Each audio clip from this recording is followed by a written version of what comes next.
The views expressed and the opinions given by the individual host and their guests do not necessarily reflect those of Para X, its affiliates, or its sponsors.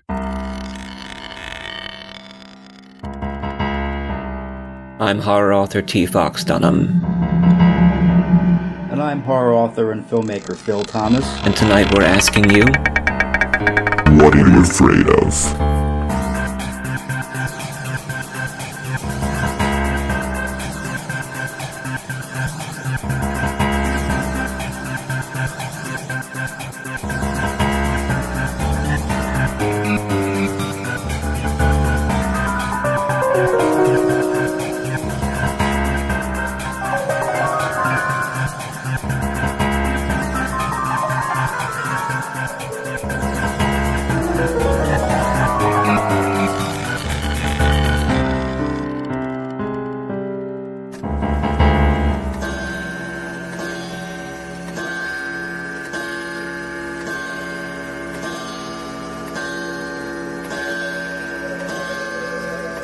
Philadelphia's horror home with hosts T. Fox Dunham and Phil Thomas. Once again, we are travelers in the fourth dimension. I like the fifth, personally. Oh, you see, you're one of those fifth guys. Yeah. I'm not one of those. Yeah, you like the fourth, I like the fifth. So. Yeah, I'm a time guy.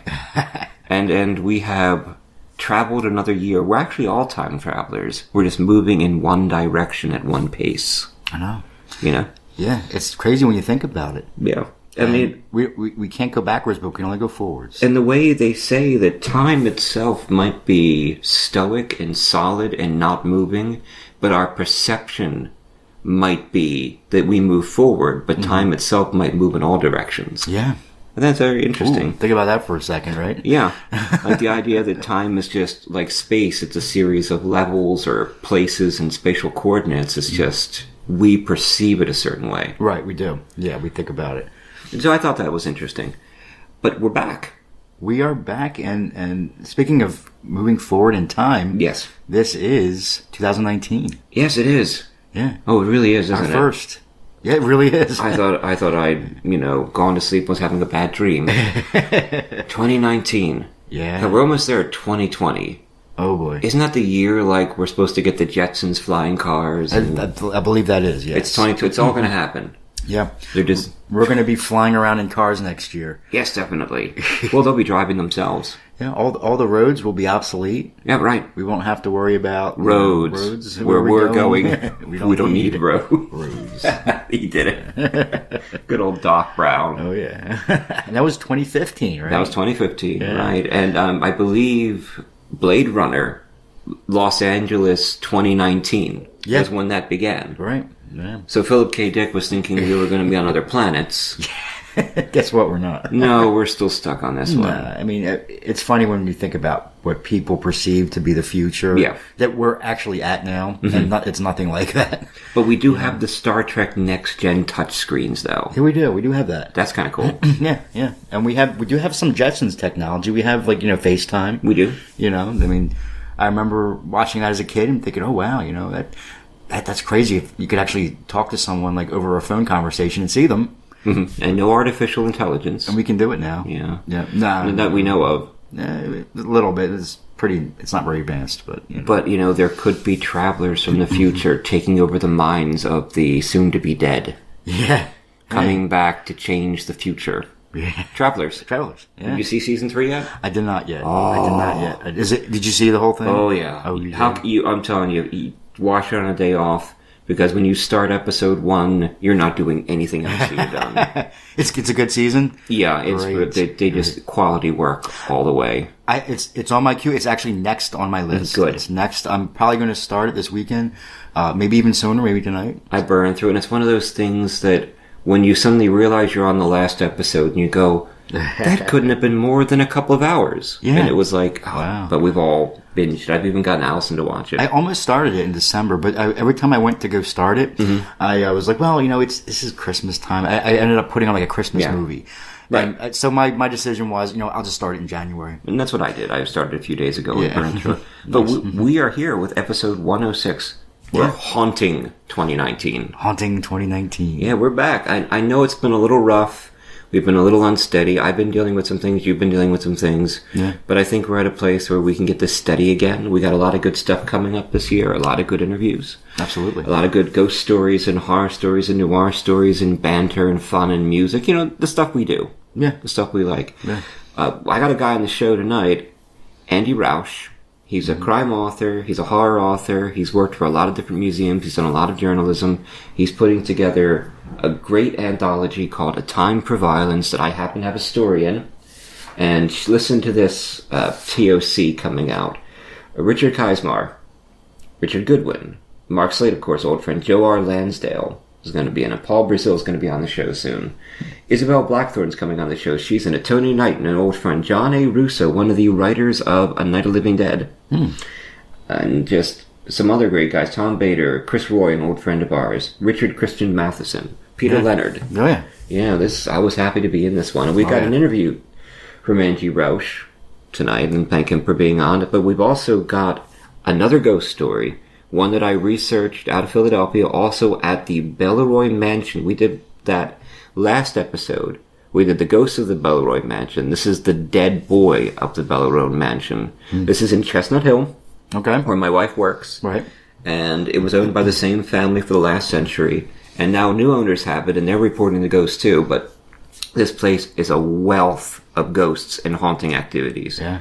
And I did all this research, and I checked it out. And I wrote these stories based on it. And David Walton, thank you, David, recorded them for us. It's wonderful stuff. But before we get there, guess what I got for you? What do you got? Ready, everybody? It's been a little while. We got an update here.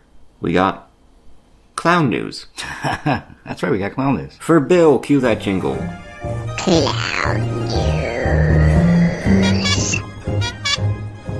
There it is. Clown news. Clown news. So, a little while ago, I told you about Keen Warren, and nobody knew that she existed for a long time. This clown showed up at this door in Florida, in Palm Beach, with a gun, and they thought it was a joke, and she kills this woman. Whoa. And she leaves, and for like 10 years, nobody found her, and finally they traced it to her. Marlene Warren was shot twice in the face by a person dressed as a clown who had knocked on her door in Wellington. And they began to suspect Michelle Warren. Her husband had worked closely with for years, and basically it was a lover's thing. Right. She killed the guy's wife so she could marry him. Oh my goodness. Oh god. They married in 2002 and moved to Virginia, clown nuptials. Jeez. They drove up in a little car, and everyone got out. They only needed one parking spot. Right, exactly. Yeah. I know. Yeah. Save on parking. Save on parking. The rest of the lot was empty. Mm-hmm. But they actually found a receipt on the woman where she rented the clown outfit from this costume place. Okay. And now they are going to be doing a trial, and the judge has set a date for September 24th. And looks like she's going to be tried in 2019. The Great Clown Trial of Florida. My goodness, jeez. Oh God, I'll be following that. Yeah, I'll be following it too. Yeah. We'll be following it. We'll be following it. We'll see what happens there. On What Are You Afraid of? Horror and Paranormal Show on Para X Radio on Friday nights at 9 p.m. And also check out the website, which I need to update the last few shows, at www.whatareyoufraidofpodcast.com for all sorts of expanded content, plus interviews and stories and pictures and links to all this expanded information about what we do here. Plus some new articles we're getting up. Oh yeah. And some of my baking. Yeah. Have you ever seen the film Clown? No, what's that? Oh, you haven't seen it? Oh boy, wow. That one's pretty bizarre. Mm-hmm. Okay, what's It's on it about? Netflix. Okay. Fairly new, maybe 2 years ago it came out. Okay. I think it was 2017. About this guy who, has his 8-year-old son or daughter's Okay. birthday party, and he rents this clown costume. Okay. For the event, big backyard party, and after everything's over, he's having a good time. He's Right. making balloons, doing stuff, appeasing his child. Yeah. And after all the festivities are over with, later that night, he goes to take the costume off, and it won't come off. Oh, wow. And It's on Netflix. It's on Netflix, and it won't come off. And he sleeps in it. The next day, he tries to take it off again, and his wife's like, "Why are you still wearing that that clown This is costume?" creepy. And he's like, I can't get it off. Uh-huh. And basically, this thing starts to take him over. Oh, wow. And it starts to take a really dark turn. That's all I'm going to say. Oh, wow. I really enjoyed it. If you like clown news and things like that, for you Fox personally, Yes. and anyone out there, definitely check it out. I think you would like it. Yeah, check this out on Netflix. Bill's Yeah. got to check that out. Oh yeah. I think we'll like it. Nice little clown news there. Yeah, little clown news there. Yeah.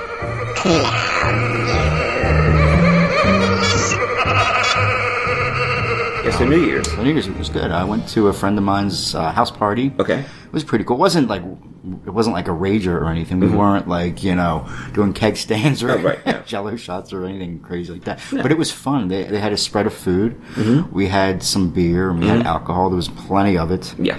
And we hung out for for about 4 or 5 hours. All talked, had a good time. It was a good time. Had some drinks. Yeah. Some spiked root beer. Oh yeah, sure. Yeah, like I think it's called Not Your Daddy's not your root beer. Not your uncle's. Yeah, I know. It's like it's rum and root beer. Right. It's very good. Yeah, I like it. It's tasty. I had the Not Your Daddy's cream soda either, or Not Your Father's cream soda. Yeah, they do a bunch of those now. Yeah, there are a lot of them. So Not your father's rum. That's really powerful stuff. Oh wow. Honestly, we just took it easy. Okay. We caught up with the new Doctor Who. Okay. So that we could see the episode on New Year's Day. Nice. The one with the Daleks. And Allison doesn't really care for the new Doctor. She likes the old one, but she really likes this new series, the new Doctor. Okay. This is What Are You Afraid of? Horror and Paranormal Show. Again, check out the website at www.whatareyoufraidofpodcast.com. We are back for episode 106, A Haunting of 2019. This is The Dead Boy of the Belroy Mansion, read by David Walton, and then we will move right into our interview with crime horror author and journalist Andy Rausch. Number 12 on BeatSpot's Top 30 Horror Podcast. The Dead Boy of the Belroy Mansion, Chestnut Hill, Philadelphia, Pennsylvania, USA. Researched and written by T. Fox Dunham and read by David Walton. Chestnut Hill stands as one of Philadelphia's most beautiful communities and one of the most expensive places to live. I know Chestnut Hill well. My wife, Alison, works at a law firm on Summit Street, and I often come in with her so I can write and edit at one of the coffee shops in the town proper. Germantown Avenue, an old cobblestone route bearing a trolley track, runs the length of Germantown Avenue, leading the way to restaurants, bakeries, art shops, antique stores and coffee shops. I would often write at the Starbucks in Chestnut Hill, and some days you can find me sitting in one of the chairs in the window with a copy of one of my books on display. The village of Chestnut Hill was part of the German township layout by Francis Daniel Pastorius and came to include the settlements originally known as Sommerhausen and Krefeld, as well as parts of Kresheim. It served as a gateway between Philadelphia and the nearby farmlands. During the American Revolutionary War era, late 18th century, the area was one of many summer vacation spots due to its higher elevation, 400 to 500 feet, or 120 to 150 meters above sea level, and cooler temperatures than the historic center city. Chestnut Hill is one of the region's most beautiful and architecturally distinguished communities. Flanked by the spectacular Wissahickon Gorge and Kresheim Valley, Chestnut Hill is home to one of the best collections of 19th and early 20th century residential buildings in the country. Nearly every notable architect practicing in Philadelphia over the past 150 years is represented in Chestnut Hill, from the early Italianate Victorian designs of Samuel Sloane to the exuberant Queen Anne buildings of the G.W. and W.D. Hewitt firm. Chestnut Hill is known also for its famous buildings, once housing a hospital during the American Civil War. Many ghosts still reside in this beautiful neighborhood, and homeowners still tell of ghosts that appear to them.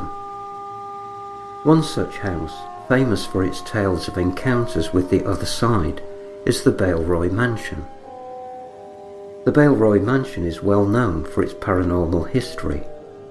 It is alleged that the house is haunted by many types of spirits, including ghosts, jinns, demons, angels, and other supernatural beings.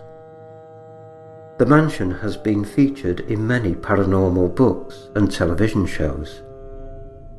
This estate houses 32 rooms and was once known as America's most haunted house. The house was built in 1911 and owned by the original architect.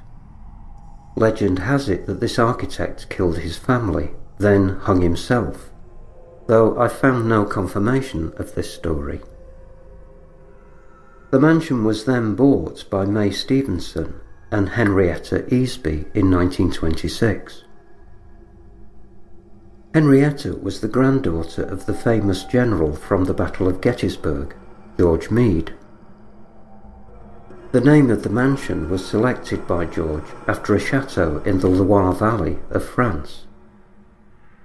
May and Henrietta move into the opulent house with their sons, George and Stephen. It has been owned by the Easby family up to 2005.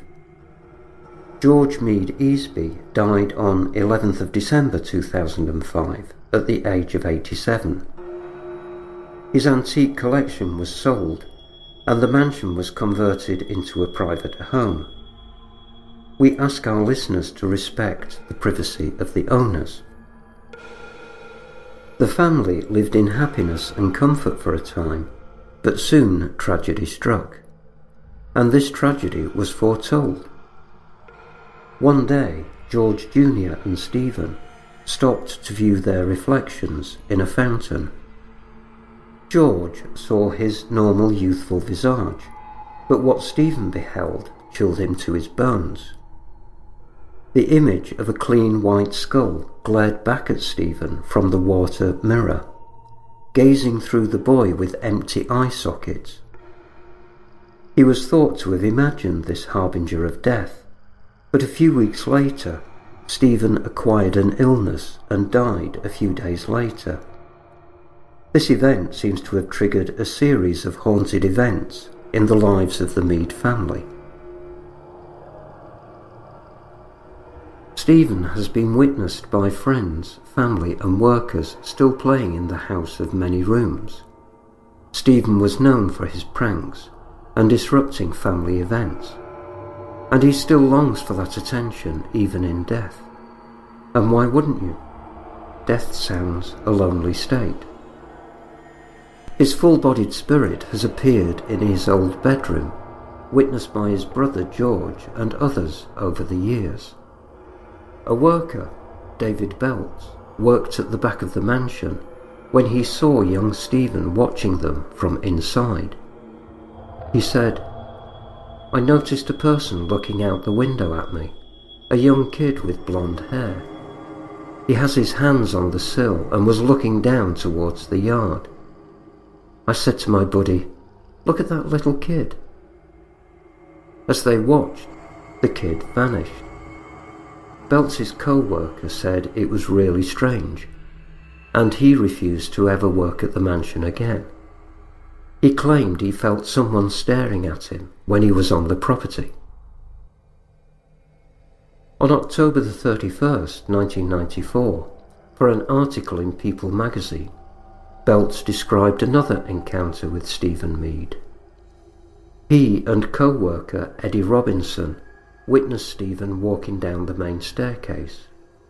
He said, "It drifted by the window, then all of a sudden there was this cold vibration." Belts and Robinson also heard unexplained footsteps and voices while in the house. Other workers have reported encounters with Stephen. One worker witnessed a young boy appear to him, and he described the appearance of the boy to George Meade, who confirmed it was his dead son, Stephen.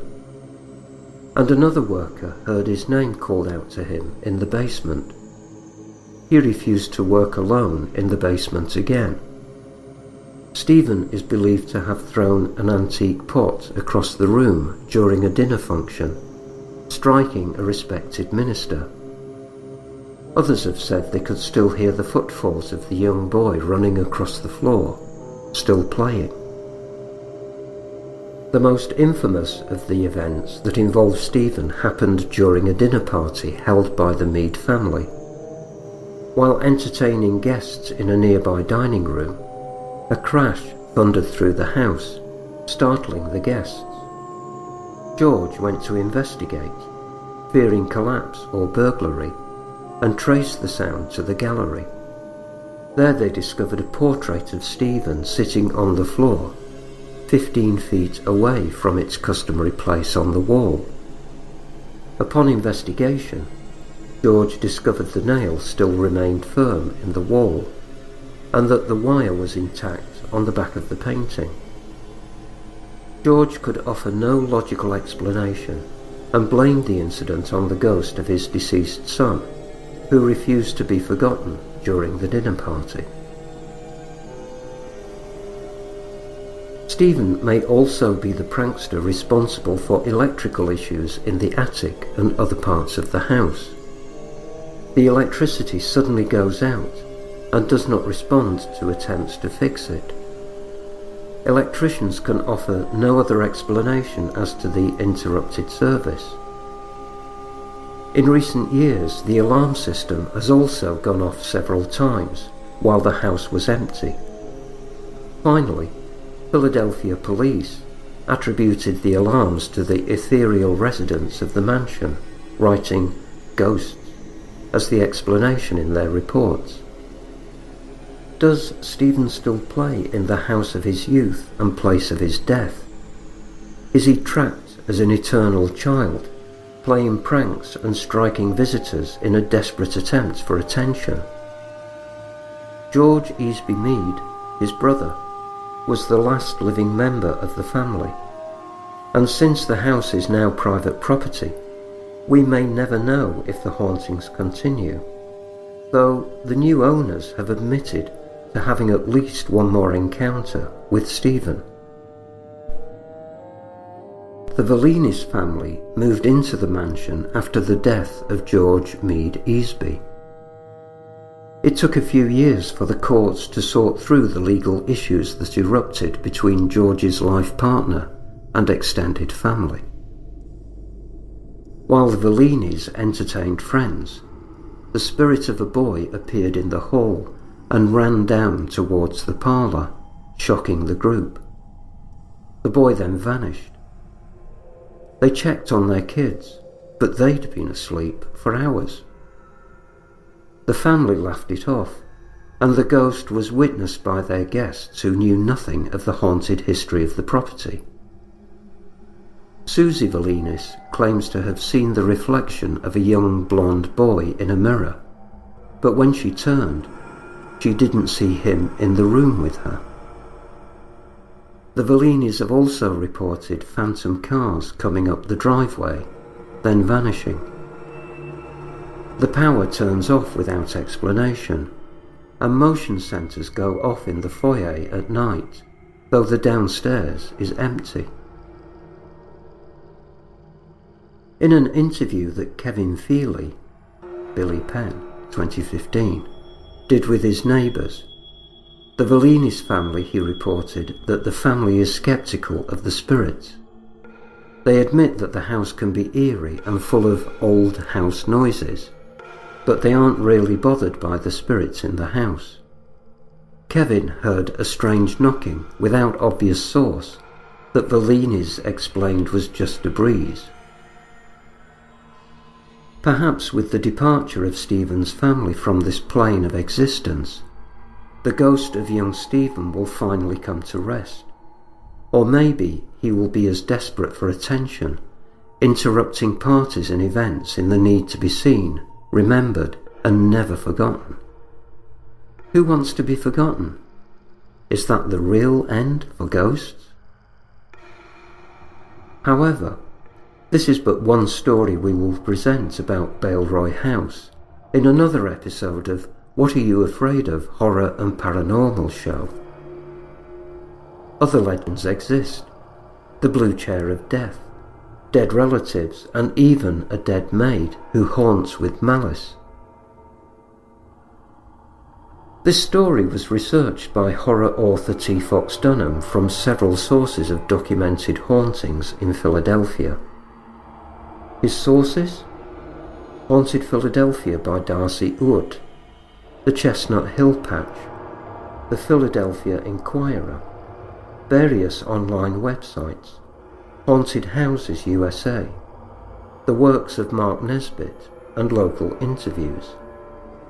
The stories have not been plagiarized, and the original writings of the authors have been respected. This was written for What Are You Afraid Of? Horror and Paranormal Show. Listen on Para-X Radio at 9 p.m. Eastern Standard Time on Friday nights. Download from a variety of major podcast sites such as iTunes, iHeart, and Google Play, plus more, and at our website at www.whatareyouafraidofpodcast.com, where you can find our archive of episodes, articles on paranormal and horror writing subjects, and our collection of ghost stories, each with a narrator reading the story. And if you have had an encounter with a ghost, please contact us so we can share your story.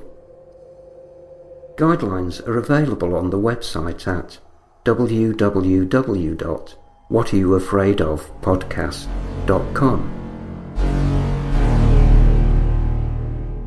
I'm Shauna. And this is Victoria. And we're geeks from Exploring the Paranormal with Geeks Paranormal. And you're listening to What Are You Afraid Of? With T. Fox Dunham and Phil Thomas on Parax.com. Rat! Where are you going? I'm going back to the Paranormal View, back where I belong. Please, take me with you. No, I'm through with everything here. I want to see if there's something left in life I haven't explored. Do you know what I'm talking about? Oh, Rat, don't run to them. They talk about ghosts and hauntings, UFOs, and all kind of supernatural scary stuff. You'll never understand, will you, Scarlet? No! Well, that's your misfortune. Rat! If you go, where shall I go? What shall I do? Frankly, my dear... Line! You gotta be kidding. That's the Paranormal View with your host, Henry Foister, Jeffrey Gould, and Barbara Duncan. Every Saturday night at 8 p.m. Eastern, exclusively on the Para-X Radio Network. Mercy, a new horror medical thriller from author T. Fox Dunham, published by Bloodbound Books. Based on the author's horrific battle with a rare form of lymphoma that involved intense chemotherapy and radiation, Fox turns the horror of his experience into terror on the page. William Saint is dying of cancer. On most days, death seems like a humane alternative to the treatment. Stricken with fever, William is rushed to Mercy, notorious as a place to send the sickest of the poor and uninsured to be forgotten, and finds the hospital in even worse condition than his previous visit. Willie's memories faded. He grabbed his sack head of the scarecrow, picking at the exposed chicken wire to hold them in. However, the memories fell out of the holes in his face. They wormed and crawled from the leather flesh and the old clothing of the scarecrow, then squirmed and wiggled down his body. The grounds are unkempt, the foundation is cracking, and like the wild mushrooms sprouting from the fissures of decay around it, something is growing inside the hospital. Something dark. Fangoria gives Mercy 3.5 out of 4 skulls. Dunham has channeled his many brushes with the other side into the exquisitely rendered, lyrical, supernatural hospital thriller Mercy. It's feeding on the sickness and sustaining itself on the staff, changing them, and now it wants Willie. Come now, Mr. Saint. Just a little more of that sweet milk. So salty and so good. You won't miss it. And we ever do so like our delicacies here at Mercy Hospital. Part medical horror, part supernatural suspense, Mercy is a hard-hitting fever dream of a novel. I enjoyed the hell out of it. Tim Wagner, author of The Way of All Flesh and Eat the Night. Available from Amazon, Barnes & Noble, and bookstores everywhere in both print and digital versions. Life is an addiction. Let go. Let it all burn. This is What Are You Afraid Of? Horror and Paranormal Show. We're on episode 106, coming back after a rather busy holiday vacation for the show, and we're kind of getting back into the swing of things, and we'll be doing more ghost stories, more crime fiction, more horror fiction, more interviews. We'll have some great paranormal investigators on, and we're beginning to do a series of noir authors, because I'm going to be in an incredible book called A Time for Violence, Short Stories with an Edge. It's probably the best crime fiction that's coming out in 2019 in short story format. We're all very excited to be a part of it, and I'll be speaking to some of the authors who are in the book and featuring their interviews on the show and their written version over at www.whatareyouafraidofpodcast.com. On episode 106, we are speaking to one of the motivating powers behind it, one of the great movers and shakers. He's a journalist, and he's a horror and crime author. His name is Andy Roche. How are you tonight? Hey, I'm great. How are you? Oh, hanging in, getting back into the show, taking it slow bit by bit, but, we're getting there.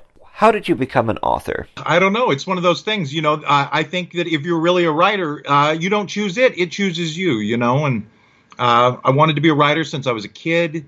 I asked for a typewriter, which this kind of dates us, but I asked for a typewriter when I was in middle school.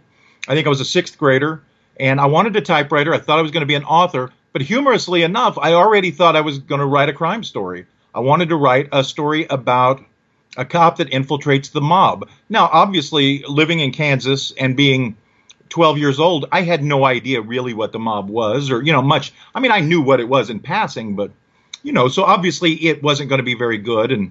But, like everybody, I just wrote a ton and hopefully I'm better now. I've had my share of editors that apparently think so, and publishers that buy the books, which I'm thankful for. But, that's the goal, get better and better. So. And the only way you can do that is by writing. Just keep on by writing. Lots of writing and reading. I know I've met people that want to be writers that don't read at all, but that doesn't really work. You kind of have to know the rules before you can break the rules. You have to really know what's going on. And reading is different than writing. It's an entirely different world. It is. But it's interesting because somebody told me once, or maybe I think it might have been in Stephen King's On Writing book, which about everybody has read. But there was a line in there that, reading books is sort of like a master class in writing by, the greats. And it is, because you see what works and what doesn't work and how they do what they do. And, and a lot of them make it look easy. And when you set out to do it, you find out quickly that some of those things are not as easy as they look. But but it's a joy. All of it's a joy. It is indeed. And it's also, I always say that writing is about faith, because you have to suffer a lot more defeats than you do victories. Right, that's true. And there was a year when I think, when I was first, I was 22, and I might have submitted 100 stories. I don't know.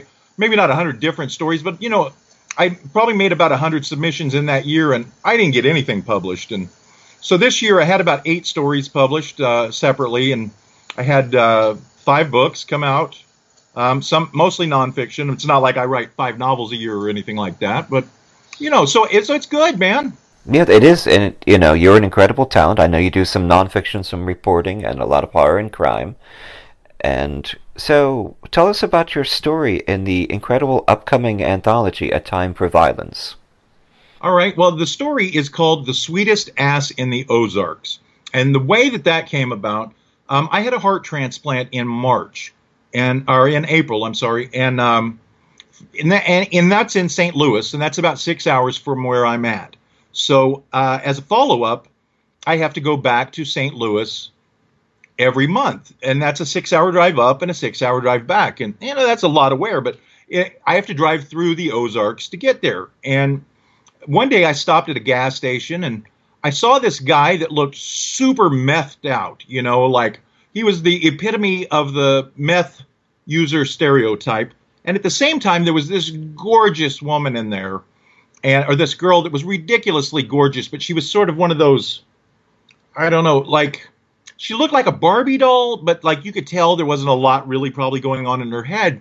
But I started thinking about, scenarios with that was the genesis of the story was, what if this guy was going to rape her, or what if this guy was going to, and he started stalking her from the gas station. And so it has roots in a real story, but so that's where that came from. And it's a crazy story. It's a fun story at the end of the day. I can't really say much about it, but it was a lot of fun to write, and I showed it to quite a few people, and the response was great. So I decided to go with that one. Mm-hmm. Well, I can't wait to read it myself, and to let our listeners know about the upcoming anthology. We've got some incredible names in here. Richard Keismar has a story in it. So does Richard Goodwin, who I met in Philadelphia a few years ago. An old friend, Mark Slade, has a story in there called Mean Business. Mark is coming back on the show in a week or two. And you've got the incredible Joe R. Lansdale, Santa at the Cafe. That we're looking forward to that one. Paul D. Brazil has a story called Baby's Got a Gun. We love Paul. Paul's an old friend, yeah. Isabel Blackthorne, who is going to be coming on the show in the next few episodes. Tony Knighton, a great Philadelphia talent, who I know Tony pretty well, and he's a great guy. And you've got John A. Russo with a story called Channel 666. He co-wrote Night of the Living Dead, and he produced Return of the Living Dead. Yeah, he had his hand in a lot of great horror movies. He wrote and directed a movie called Midnight that's not really available on Blu-ray, sadly, right now, but it was a great movie. So he's had his hand in quite a few really good movies. And, we were lucky to get a lot of cool people in here. This is co-edited by Chris Roy, who's a friend of both of ours. And I suggested to Chris one time, we should do an anthology with the people that I knew and the people that he knew. And it just started rolling. And, and I've got to say, this is interesting. Probably 4 of my favorite, more recent writers have been like Joe Lansdale, and I love Max Allan Collins. He wrote a lot of great crime stories, including The Road to Perdition, and another one was Elmore Leonard, and another one is Stephen King, and those have all been big influences on me. So what was fascinating about this was this has a story by Lansdale, it has a story by Max Allan Collins. It has, obviously, Elmore Leonard is dead now, but his son, Peter, who has taken over his Raylan series, which Justified was based on, he's in the book. And then I didn't get Stephen King, but I have 3 different writers who have published books with Stephen King, Richard Chismar, Stuart Onan, and Bev Vincent. It's a neat book. And my mentor, this was neat also, my mentor, Steve Spignesi, the guy that got me published 20 years ago, he's in the book. There's just so many people that I'm so proud of this book. It's an incredible book, and I think it's going to be the premier noir crime fiction and some horror, I believe, of 2019. Right. It's an interesting mixture of just dark, and the basic theme is just violence, but it's not a celebration of violence. It's more of because there are definitely some dark anti-violence type stories in there. Steve Spignesi has a story that's based on a true story that takes place in slavery times here in the United States, and it's dark and beautiful, and there are all kinds of stories in this. You've got a mob story in there. There are several hitman stories, which is interesting because that's what I normally write. A lot of hitman stuff, honestly. But the one in this one is not that. It's a departure. But, like Paul D. Brazil, I love his work. There's so many people. I met a guy this year named Rath James White, who is a horror writer. A great guy, really up and coming. I was happy to get him. So many people in this book. And again, Chris Roy. And we got Richard Christian Matheson, who's the son, obviously, of Richard Matheson, who wrote I Am Legend and lots of great classics. Yes. There's 26 stories in here. It's hard to touch really on everybody, but everyone in it is talented. I was very proud of this. And I was very pleased to be a part of it. And I'm pleased to have you. It was a fun story to write, and I really got to dig into the Philadelphia mob there. They were just so brutal back during the 80s. It's a great story. I really liked it. I liked it a lot. Thank you so much. I kept it simple. So, what are you hoping this will all lead to? What are your dreams as an author? I don't know. Just taking it day by day. There's so much I want to do. I'm writing a comic book this year. That's a thing I've not done before. Sold a script for a movie. This is the second time I've done that. The first one didn't get made. They say that's maybe the best way that can happen, is you get paid for it and your book doesn't get screwed up. I don't know. I've got a novel coming out in February that is kind of a revenge story against the Klan. It's called Bloody Sheets. We've got this coming out I guess this comes out in February and that comes out in March. Yeah. It's going to be a busy year. I've got a book on Quentin Tarantino that comes out this year about an early film he made called My Best Friend's Birthday before he made it. I'm working on a book on Elmore Leonard. I'm working on a book about astronauts. You name it, I'm doing it. That's wonderful. Yeah.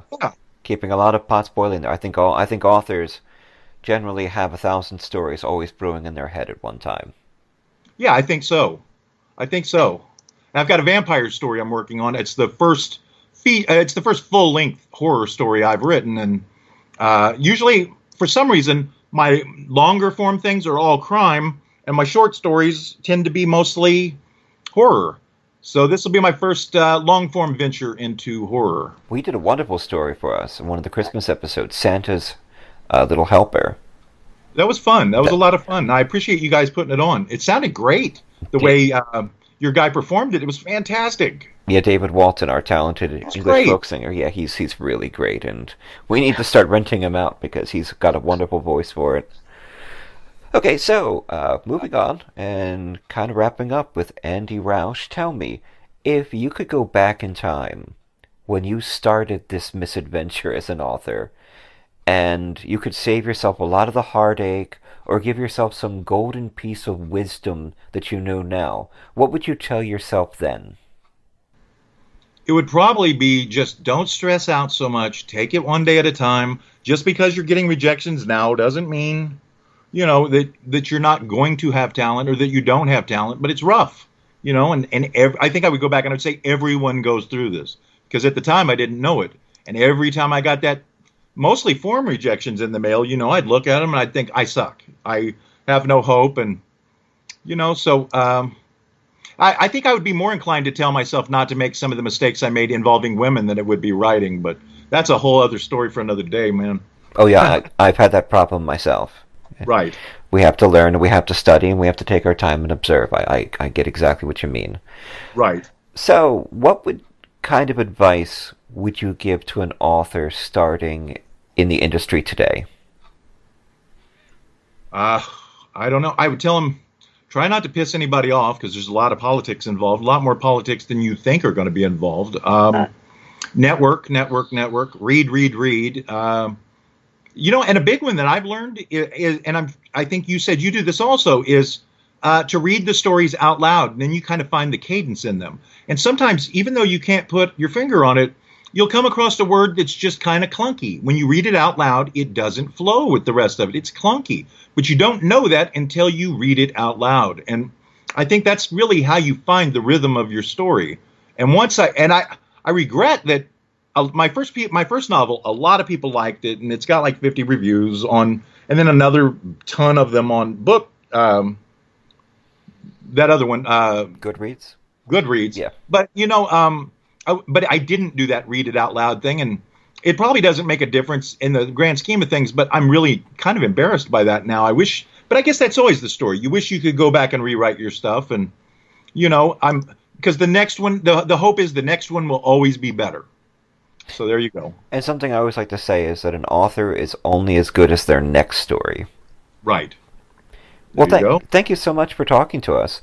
And we're really looking forward to this anthology coming out the next few months, A Time for Violence, with stories from such as yourself and Richard Goodwin and Jora Lansdale and Mark Slade. And we'll be speaking to those authors more in the next few months as we sort of explore our darkness and our noir and our horror at What Are You Afraid Of? And you can find more information about Andy at our website at www.whatareyoufraidofpodcast.com. And of course, we're on Para X Radios at Friday night at 9 p.m. Eastern Time. And you can find all of our episodes at all major podcast services. And again, at the website, www.whatareyoufraidofpodcast.com. And also check out Andrew J. Rausch's Facebook author page. Just type them in over there at Andrew J. Rausch, and you can also find a link to that at our website at www.whatareyoufraidofpodcast.com. Any parting words for our audience, Andy? I would say don't do anything that I wouldn't do, but then if I wouldn't do it, it wouldn't be any fun. So there you go. And certainly wouldn't be interesting, for us to listen to. Right. Well, thank you, Andy. You take care. All right, have a good one.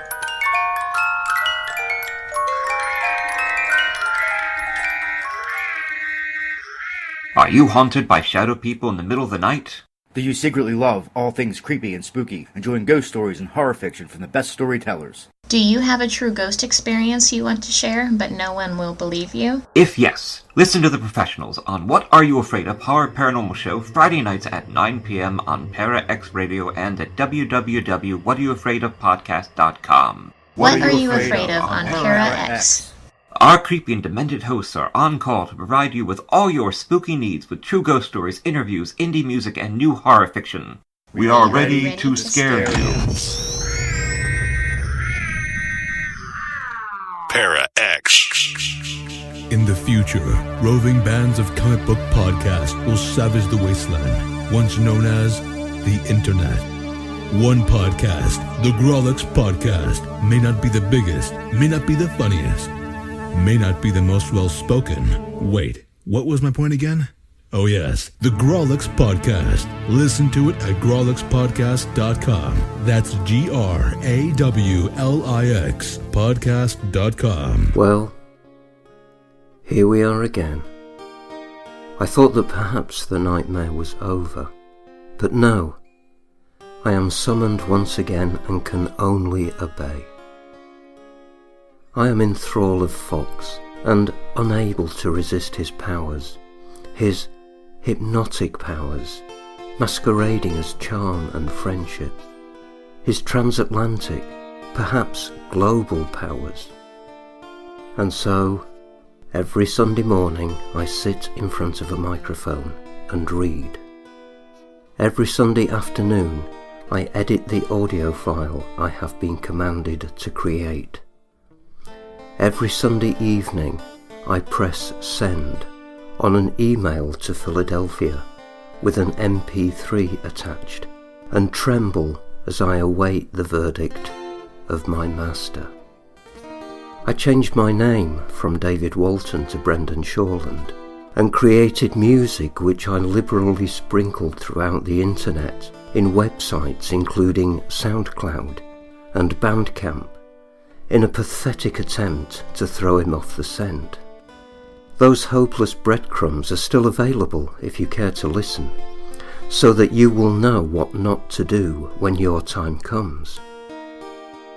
That's right, it didn't work.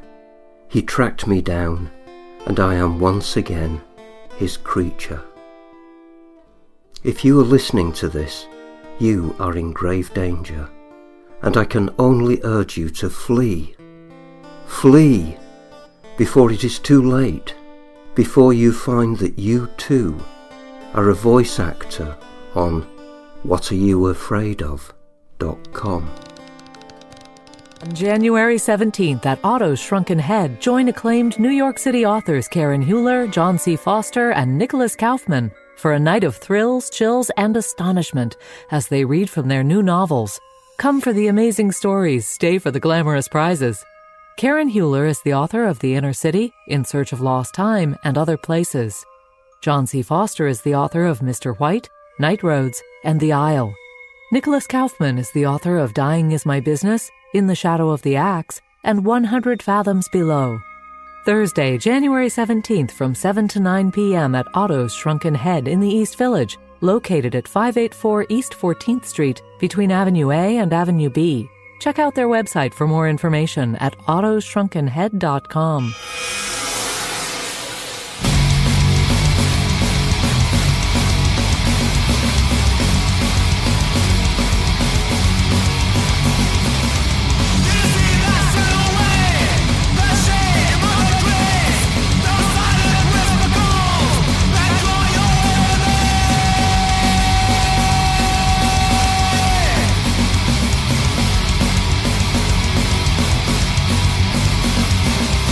We'll stand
Slender Man by Voodoo Puppets. Good interview with Andy. That was very good. We talked about the book that's coming out, The Time for Violence, so we can't wait to be in that one. We've got some great people who we're going to be interviewing from that list, and just it's such a joy to see a TOC with lots of great names in it. And I don't know, that was the story I wrote about the New Jersey Mafia. Right. Remember, and I was just not pulling any punches, I just was using the names outright. Right. Like Nicky Scarfo, and just, wow, I was really... You just went all out. That was Halloween. We were trying to get through October, and I was trying to get the story done. I've got another one due in a few weeks that I got to push through, get through pneumonia and this. Yeah. That was a fun story, and we're going to have a lot of other people from the book doing little profiles on the show. Yeah. Okay, so Phil. Yes. Episode 106, The Haunting of 2019. Mm-hmm. Brian Cox, he's a scientist.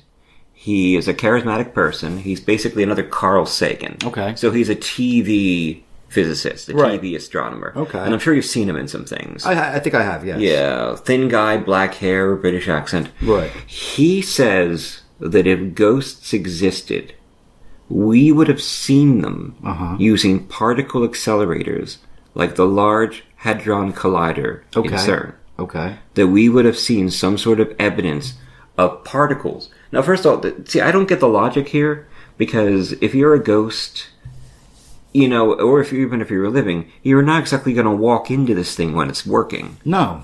It's going to blow you apart. Right. So he says because they haven't hit any ghosts with this thing or seen any particles related to ghosts, that that they can't exist. Number one, it's in a very small location, too. Who's going to walk into this thing? Yeah, even if I was a ghost, I wouldn't walk into it. Exactly, because this thing is ripping apart matter at the subatomic level. Right. Found the Higgs boson. They found antimatter using this thing. Ghosts aren't exactly going to walk in there and commit, suicide after committing suicide. Yeah, right. The death of death. Right. I agree. So what do you think? What are the science behind ghosts? What's like when we die? I think it's energy. I think it's just an energy transition. Okay. Your essence, your life essence carries on. Mm-hmm. And I mean, I do base it in science, too. Okay.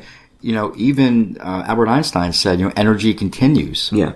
Well, thermodynamics, energy cannot be created or destroyed. Right. But the question is, though, do our brains exist as some sort of energy matrix? I believe so. Yeah, so it preserves our personality? I believe so. Was the brain created by the personality? And it's kind of like Bill is a good guy, and I love Bill to death, and he's a scientist, he's very logical, yet he's also an astute Catholic. Right. So no matter where his science goes, it always ends at God and soul. Okay.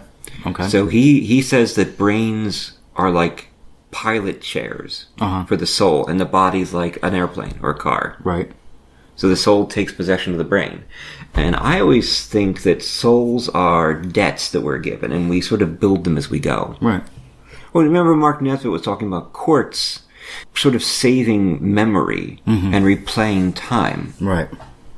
But and that's with residuals. Yeah, exactly. Exactly. There you go. Yeah. Now you've seen some ghosts in your time. I have. Yeah. What did they feel like to you? They felt like energy. To be honest. Yeah. But you know how your eyes can be closed and you'll feel someone walking into the room. You'll sense their presence. Yeah. That's how it feels with spirits too. Absolutely. And when I had the ghost, whack my hat at Gettysburg, and I'm still convinced of that. That really happened because there was nothing there. Nothing. I felt that. Yeah. It went right. It wasn't a thing of wind. It wasn't a bird. No. This thing no. smacked your head. I was in a motel room. There was no birds. There was no wind. It was. I thought originally it was a hanging plant. No, I stepped back. Cute. And didn't think twice about it. Just assumed that's what it was. I felt things grab me. No, I felt things pull my in shirt. Gettysburg? Yeah, just everywhere. Okay. But like in Gettysburg too, and you think you catch your shirt on nail, but you really look back and you're in an empty hall with nothing there. Yeah. So and this stuff happens more often in places that are known to be haunted or people have experienced things. They call them active cells. Gettysburg. As soon as I arrive at Gettysburg, and you just get out of that car and you start walking, you just feel it. Like I don't know. For me at least, I feel it immediately. Yeah. I wouldn't even consider myself like a sensitive, person. You're just more open to it. Yeah, I'm just more open to it, but I feel it and even when I'm not even consciously thinking about it. Last time we were both there. We were interviewing Mark Nesbitt. Yeah, it was fun. I went the night before, and he was walking around downtown and everything. It was just, and even later on that night, You know, I stayed there myself. Mm-hmm. You know, in the Colton Inn. That's the inn where I had that incident with my hat many years prior. Right. Not the same hotel room. I was actually across the way from that motel room, directly across. You just feel like there's always something there. Yeah. Like, you know, I didn't feel like I was alone. You know, even though I was. Yeah. Something's watching from the dark. Yeah, that's what it feels like there. But we're going to go back in St. Patrick's Day, probably. Okay. St. Patrick's Day is on another weekend. We went last year for St. Patrick's Day. Had a wonderful time. Right. They do a great menu. They do corned beef and cabbage, and the Jameson beer is cheaper for the weekend. Right. And usually that's the weekend that the kids at Gettysburg, the school, have spring break. So they're gone. Yeah. Instead of hitting the town, it's really nice down there on St. Patrick's Day. Wow, okay. It's just getting a little warmer. Nice. You know, but that's a lot of fun. Yeah. We have some great ghost stories in the future coming. Mark Nesbitt is letting us record some more of his work. Yes, that's exciting. So we got some more stuff from Gettysburg coming up. And Thank you, Mark. Thank you, Mark. Yeah, you're reading a good book. I'm reading a great. I love it. I love it. It's called My Best Friend's Exorcism. Okay. And it's by Grady Hendrix. Okay. Great author. Great author. He's done quite a few other things too. Excellent. He always seems to. I haven't really read anything else other than him. This is a disclaimer. This is the first thing I read by him. But I have planned on my list to read some certain things by him. Now, like one of them he has, the one that came out this year, or actually, well, last year now, end of 2018. We Sold Our Souls. Okay. Sounds like a great book. It's about metal rock bands. And, the lead singer takes off, and the rest of the band members left in the dust. And it's about this girl member who is kind of working some job at a motel at the front desk, and her lead singer, he's like a Ozzy Osbourne type. He just blew up, you know, superstar. Yeah. And she's trying to figure out what went wrong. Now that's just what I've heard about. I haven't read it, you know. And of course he did Horror Store, kind of like a similar haunted IKEA type of thing. Oh, neat. yeah, Horror Store. And then he did Paperbacks from Hell, which I have on my list to read as well. That's nonfiction. Okay, it's about all the horror gems that sometimes get overlooked. Oh wow, there's horror paperbacks from the 70s and 80s novels, and he goes pretty in depth from what I hear in uncovering these things and explaining them and talking about them and stuff. And he read a whole bunch of books apparently to do this. He read like every one of these books in like a short amount of time, or relatively short. And he has another one called Satan Loves You. I don't know. So what's the one you're reading about now? What's this one about, the one you're reading? The one I'm reading now is about two best friends. They meet when they're young children. It takes place in the 80s. Okay. I can see why you'd like that. They meet in 1982. And they're friends, you know, all the way up until, you know, high school. And the book takes place in 1988. And they're her best friend, her name's Gretchen, and Abby's the main character, her friend Gretchen. And then you got Margaret and you got Glee. They're all four best friends. It's almost like a Mean Girls kind of thing, you know? Right. They're hanging out at Margaret's and they do acid. And one of the girls, Gretchen, she kind of wanders off in the woods. There's this questionable area. And they can't find her. And when they find her, she looks dazed. She doesn't have any clothes on. They're wondering what's going on. Okay. Over the course of the next few weeks, few months, she starts to really kind of go downhill. Something's very wrong with her. And it kind of culminates into like this thing where they uncover, okay, she's possessed. You know, and she's taking everyone down around her, you know, including her, you know, best friend. But it's not her taking it down. It's this entity. It pretty much comes to a head during this crazy exorcism. That sounds like a cool book. Yeah. Pretty fast read. Yeah. Oh, yeah. And you find them on Amazon? I bought it at Barnes & Noble, but yeah, you can get it on Amazon. Cool. Yeah. It sounds like let's see if we get him on the show. I'll be great. I would love to have Grady Hendrix. Sounds like it could be great. He's also right now doing a screenplay for something called Satanic Panic. I noticed a theme with his stuff. I don't know what that means exactly. Possession. His first book, I think it was not his first. I don't know if it was his first book, but it was before Horror Store. It's called Satan Loves You. Okay. So, I mean, I've seen the title. Satan Loves You. Yeah. Yeah. Oh, you have? I've seen it somewhere. Okay. Just, you know, and probably someone posted it. Okay. Well, that sounds really cool. I'm glad you're enjoying that. But it's been a good episode. Oh, absolutely. Episode 106. We are back for 2019. We'll be bringing you lots of great spooky content. I may have to slow down. We were doing 3 a month. and it's getting a little hard right now, so it might be just 2 for a little while. Yeah. We'll see. See what we can do. Yeah, we'll see what happens. We'll see how I'm feeling. We'll see what goes on with this whole pneumonia crap. But yeah, so I think we're going to wrap this up on episode 106, The Haunting of 2019. Check us out at the website at www.whatayouafraidofpodcast.com, and I might be sending you home with some of my decadent chocolate cheesecake. Oh, I would love that. That'd be great. We'll be back soon. Happy New Year, everyone. Enjoy your January. This is T. Fox Dunham. This is Phil Thomas. So Philip K. Dick was thinking we were going to be on other planets. Guess what? We're not. No, we're still stuck on this one. T. Fox Dunham lives in Philadelphia with his wife Allison. He's a lymphoma survivor, cancer patient, modern bard, and historian. His first book, The Street Martyr, was published by Gutter Books. A major motion picture based on the book is being produced by Throughline Films. Destroying the Tangible Illusion of Reality or Searching for Andy Kaufman, a book about what it's like to be dying of cancer, was recently released from Perpetual Motion Machine Publishing, and Fox has a story in the next Stargate anthology from MGM and Fandemonium Books, Points of Origin. Fox is an active member of the Horror Writers Association, and he's had published hundreds of short stories and articles. His motto is Wrecking Civilization, one story at a time. Phil Thomas is an author and screenwriter from the suburbs of Philadelphia. His screenplays have been produced into feature films False Face and Always from Darkness, and are available in major retailers such as Best Buy and Target, as well as availability on Netflix and Amazon On Demand. His short films can be viewed on his YouTube channel, Film Zero Presents. He is a member of the International Association of Professional Writers and Editors, and he currently writes for Cultured Vultures, Game Skinny, and BloodyDisgusting.com. His first novel, The Poe Predicament, is being published in 2018 by Caliburn Press. The views expressed and the opinions given by the individual host and their guests do not necessarily reflect those of Para X, its affiliates, or its sponsors.